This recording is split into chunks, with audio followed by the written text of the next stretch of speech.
Odd Couple is a 1979 martial arts flick directed by Lau Kar-wing, starring Wing and Sammo Hung, and distributed by their co-owned motion picture company Garbo Pictures. Garbo Pictures. Incidentally, this is one of only 2 movies the production company released. The other one was the incredibly titled Dirty Tiger, Crazy Frog. The mind races with possibilities. Before we even start the movie proper, I'd be remiss to not say a few words about our 2 stars. Lau Kar-wing and Sammo Hung are bona fide legends, honest-to-God Hong Kong kung fu movie royalty. Sammo is probably the more well-known of the 2, moving between directing, choreography, producing, and screenfighting for almost 60 years by this point, having come up back in the old days in the same Peking opera class as legends like Jackie Chan, Yuan Bu, and Yuan Hua. Hell, he's the one who gave Jackie and Bu some of their earliest movie work. The list of all-time classics he's either been in or at least done the fight direction for is about as long as my arm, and I have some fairly lengthy arms, so Lau Kar-wing, meanwhile, might not have the same cultural cachet as Sammo. He certainly was never in a multi-season buddy cop action comedy show on CBS with Arsenio Hall. That's real, I've seen it. But he is without a doubt one of the best on-screen fighters and fight choreographers of the classic era. Between the films of his brother, all-time great kung fu director Lau Kar-lung, and his own library of classics, he's a definite Hall of Famer who improves damn near everything he's in. Also, this. If you've got an ass, I'll kick it! We'll get to it one day, although I worry that the video is just going to be me playing my favorite bits and pointing at the screen excitedly. So, what do you get when you take 2 of the best screen fighters as well as 2 of the best screen fight makers of the era and put them in the same movie together? You get an unending parade of the best, most elaborate, most hype weapons combat ever put to film. This is Odd Couple. Not the Odd Couple. That's a different thing. Can you tell I had to refilm this segment a few times because of that one simple mistake? Movie magic. After an opening sequence set in the Kung Fu void, the movie proper starts with the introduction of our 2 main characters. Hold on. Yeah, okay, so, this isn't a commonly re-released movie on home formats, so you're gonna have to bear with me in regards to the transfer. Not to mention the subtitles are occasionally somewhat worrying.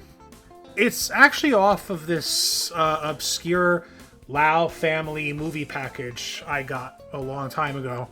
God knows where or when. There's a Region B Blu-ray out there somewhere, and there's other DVDs that have different titles, but the transfer on those isn't much better, so I might as well stick with what I have. Anyway, the first 10 or so minutes is devoted to introducing us to our main characters. The King of Swords, played by Sammo, and the King of Spears, played by Wing. It's a lot of shtick, but it does a fairly effective job getting their personalities across. Swordmaster, with his red nose, flamboyant dress sense, and mischievous demeanor, chooses to make a game out of 2 would-be heirs to his title, sicking them on each other before effortlessly dispatching them once he grows bored. On the other end of things, Spearmaster sends his disciple, Potato, played by stuntman veteran Mars, to hire the services of an infamous assassin just so he can have someone to fight. While outwardly a calmer and more pragmatic individual, hiring a professional killer just because you're craving a good throwdown is not exactly the pastime of a normal man. Both masters are highly skilled, but they're also extremely arrogant and reckless and not above screwing with others on a whim. And would you look at the time, it's dual o'clock. Turns out Mr. Spear and Mr. Saber have had a bit of a rivalry going for the past 15-odd years that sees them meeting annually at the same location to fight. And yet, despite constantly refining their techniques and their weapons, Poverty Spear is certainly a mood, neither has yet to get the better of the other. So, with a strike of the gong by Swordmaster's hunchbacked manservant,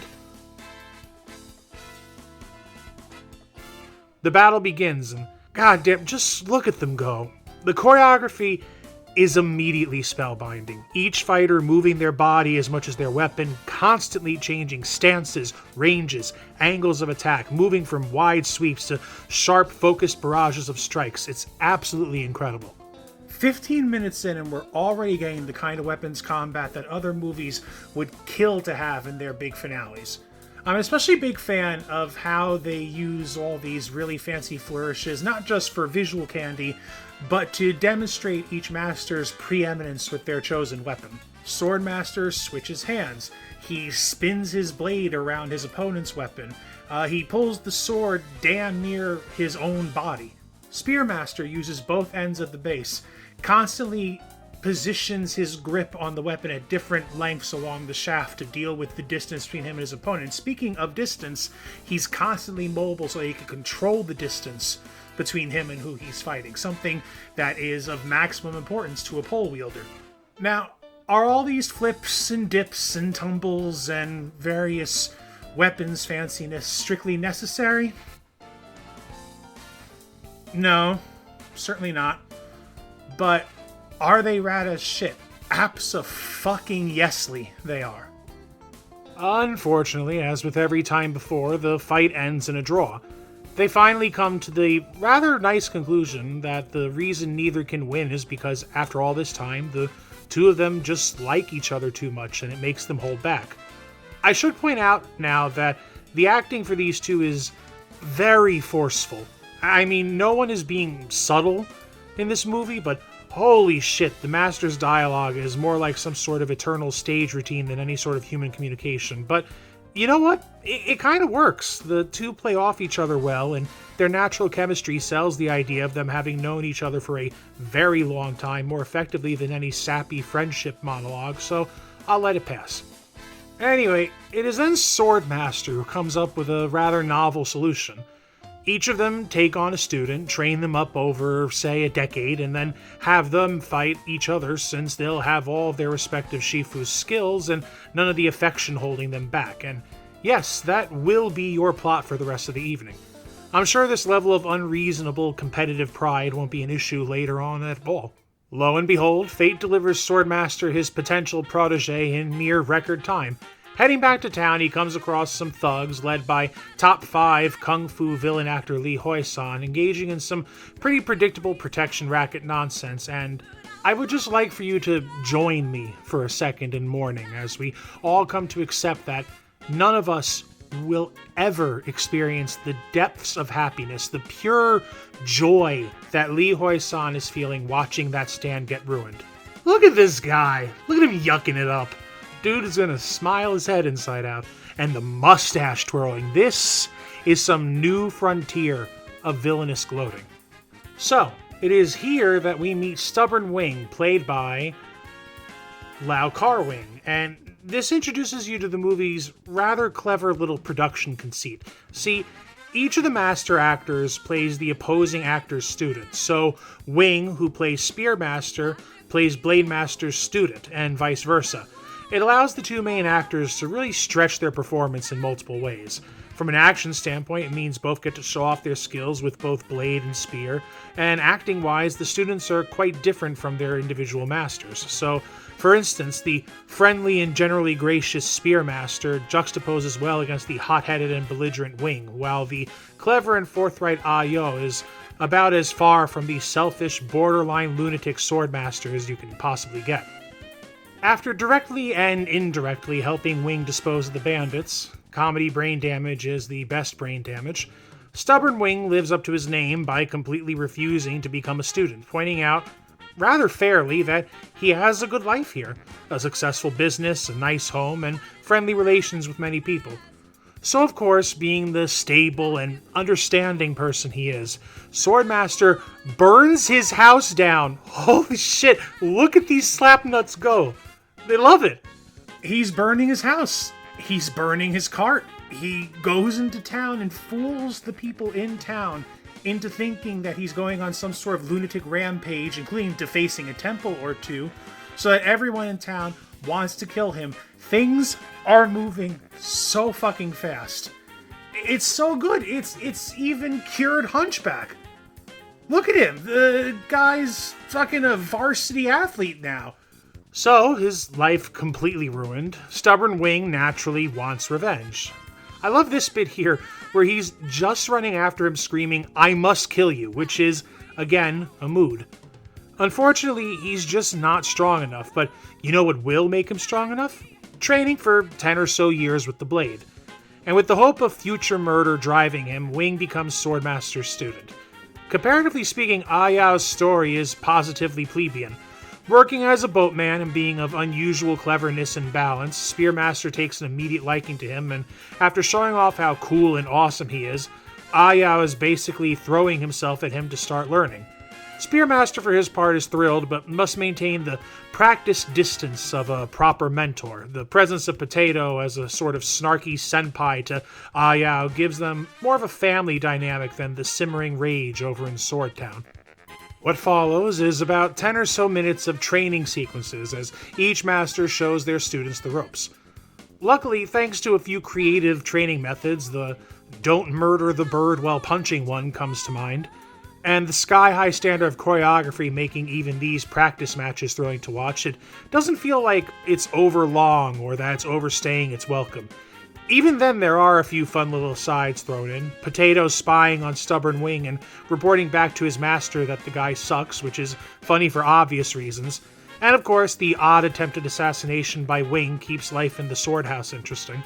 And I guess 10 years pass, and before we know it, the two students are being sent out into the world for their fated duel. Of course, they can't just be told this, God forbid any of this be straightforward. So Swordmaster fools Wing into going after someone called the King of Spears, while Spearmaster sends Ayao out to fight the King of Swords for fame and fortune, and to identify himself as King of Spears. And look, this is all getting a little contrived at this point, and the subtitles are probably not helping. Ayao decides to stop in at a restaurant, and it's here where, for better or worse, we're introduced to the next chunk of the movie in the form of Mr. Rocking, local bon vivant and all-around wealthy sleazebucket. Mr. Rocking is on a spectrum. Not the spectrum, not the one you're thinking of. Just on a spectrum somewhere in some new realm where they can come up with fresh and innovative ways of banning you from going near public parks. Jokes aside, I don't hate this. It's cool to take a little hand-to-hand combat break. Dean Sheck's performance is genuinely amazing, committing maximum effort to every weird contortion and facial expression. And the character's gimmick, a steady drum beat that he moves in rhythm to that I wish I could actually let you hear, but I forgot to record audio this one fucking time, of course.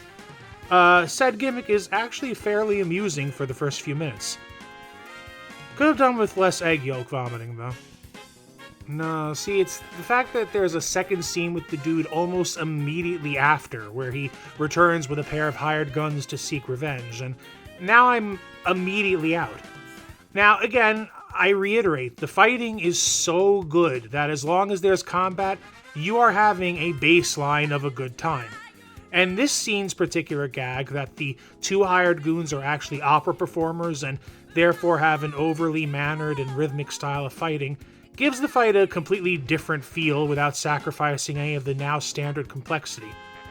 But between more rocking, slapstick, and the sheer length of the scene, made even worse by Wing finally showing up and having his own half-fight, it's probably the one part of the movie that I was waiting to just be over so we could get back to the really awesome stuff. But luckily, here we are, the fated duel, the chosen hour, the appointed time, the countdown to doom.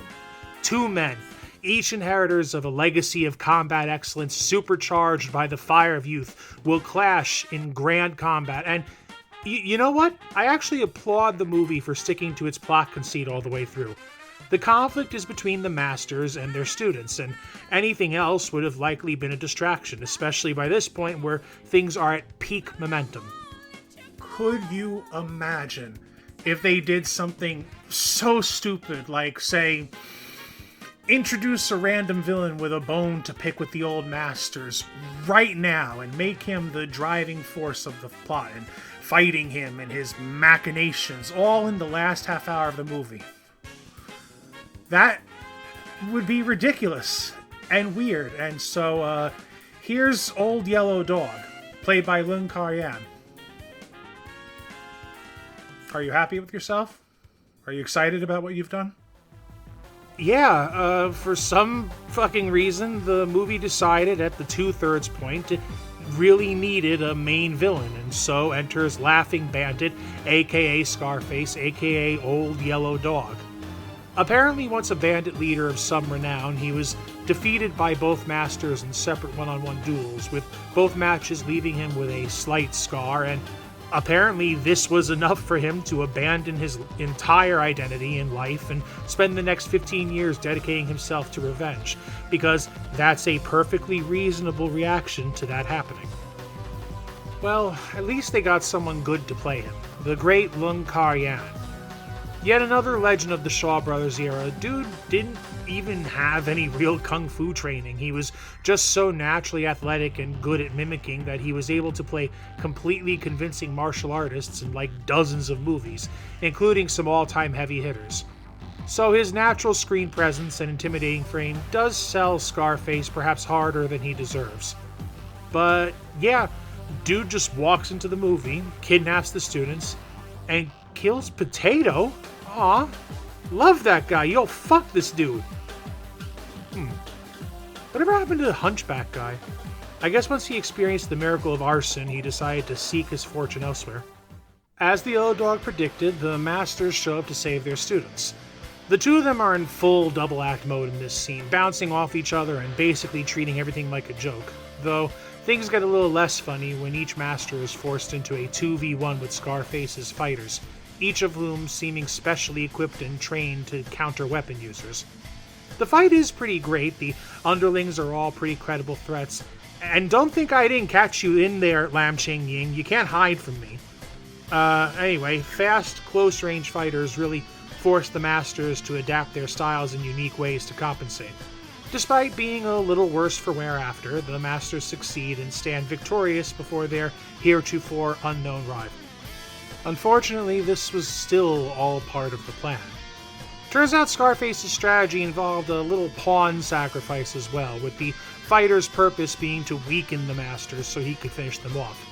And so, wielding a guan dao, which incidentally is a long and heavy pole weapon with a large blade at the end. Clever. He brings the fight to the now enervated elders, and it's here we finally pay off that point I made about reckless pride. The competitive arrogance, which until now has been somewhat charming in its brazenness, now comes back to bite them because, even as it becomes more and more clear neither of them can handle it alone, their need to make everything a competition prevents them from working together. As it is, Swordmaster demands that the slightly more wounded Spearmaster go and save the students while he handles Scarface. He manages to get them out, but Scarface simply moves the fight into the jail, heavily wounding Swordmaster in the process. There's a little fun moment here where Swordmaster plays up his injury to Wing, who insists he doesn't care since after all he was in this to kill him in the first place. But the facade breaks when he pretends to die. I guess even with all that dreadful shit he did to get him there, he still looked after him and trained him for years.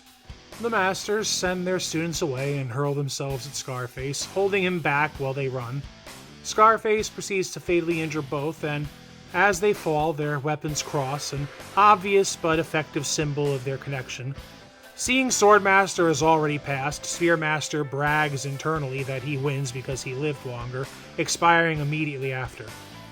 Only for Swordmaster to lift his head slightly, brag to himself that he fooled him before, for real, passing on as well. It's a suitably absurd final moment for them, and God help me if I didn't get legitimately sad seeing them go like that. Having taken some time to recover, Ah Yao and Wing decide to head back and take revenge, not to mention retrieve their masters' bodies and weapons. Unlike their masters, though, both realize they have no chance alone, nor do they have a chance without a strategy, and inspired by some children nearby playing with some magnets, Ah Yao comes up with a plan to even the playing field, and I think the movie is stretching itself just a bit thin here to justify things, but it doesn't matter because we're at the climax. Now, what I will say about the climactic fight is that while it is a little bit gimmicky with the magnet thing, I do like how there's sort of a return to hand combat versus the weapon that was specially used to destroy their masters. I'm sure there's some sort of thematic richness to that you could glean. I'm just way too tired to think of it right now. And that's all you get from me. You must know the rules by now. I never ruin the climactic battle of a movie. And this one actually has a extra special piece, a denouement that comes after the comes after the last fight, that is equally exciting. So if you choose to make the journey to actually see this, you have a lot of really good shit waiting for you. And you should, by the way, make the journey. I don't know if I was perhaps too subtle in my praise, so just in case. Odd Couple is a top 10 kung fu movie, full stop. Unless you have some sort of anti-weapons fighting prejudice and really can't stand even a second of cheesiness or filler, in which case, why are you even watching this genre or video? Anyway, between its all-time great weapons fighting, creative casting, memorable and frequently fun characters, and a plot that, while somewhat jarring in the home stretch, has enough going on to keep you invested all the way to the end, this is definitely a top shelfer, an S-class film, maybe the first one I've reviewed on this channel. Should you choose to watch it, make sure it's with good friends or good food. Something like this deserves to be savored.